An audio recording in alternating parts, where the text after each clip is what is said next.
গতকাল ভূপেন্দ্র যাদবের বাড়িতে কিন্তু আরেক দফা বৈঠক করলেন তৃণমূল কংগ্রেসের সাংসদরা। কারা ছিলেন সেই বৈঠকে কথা বলবো, আমাদের প্রতিনিধি বিজেন্দ্র সিংহ রয়েছেন আমাদের সঙ্গে। বিজেন্দ্র, তৃণমূল কংগ্রেসের আর কোন কোন সাংসদ তারা উপস্থিত ছিলেন এই বৈঠকে ভূপেন্দ্র যাদবের বাড়িতে?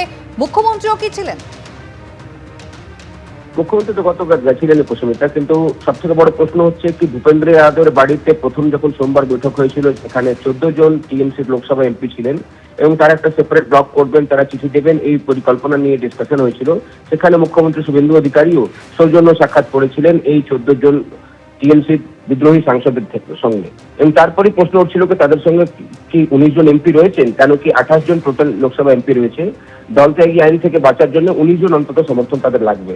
গতকাল বুধবার রাত্রিরে দেখা গেল সেখানে টিএমসির আরো 4 সাংসদ ভূপেন্দ্র যাদবের সঙ্গে দেখা করতে গেছিলেন, যার মধ্যে সায়নী ছিলেন, মিতালি বাগ, মালা রায় এবং প্রতিমা মণ্ডল। এই 4 মহিলা সাংসদ গতকাল ভূপেন্দ্র যাদবের বাড়িতে গেছেন, যেটা বিজেপি সূত্র থেকে জানা যাচ্ছে।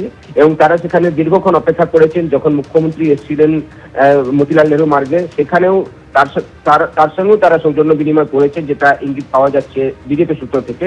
এবং এই 4 জন সাংসদকে যদি অ্যাড করা হয়, আগে 14 জন সোমবার গেছিলেন, গতকাল 4 জন গেছেন, তো অঙ্ক দাঁড়াচ্ছে 18।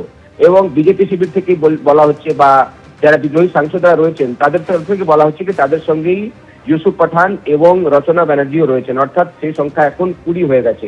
তারা বলছেন কি এই নম্বর আরো বাড়বে, 20 থেকে আরো উপরে যাবে, 22 বা 23 হতে পারে।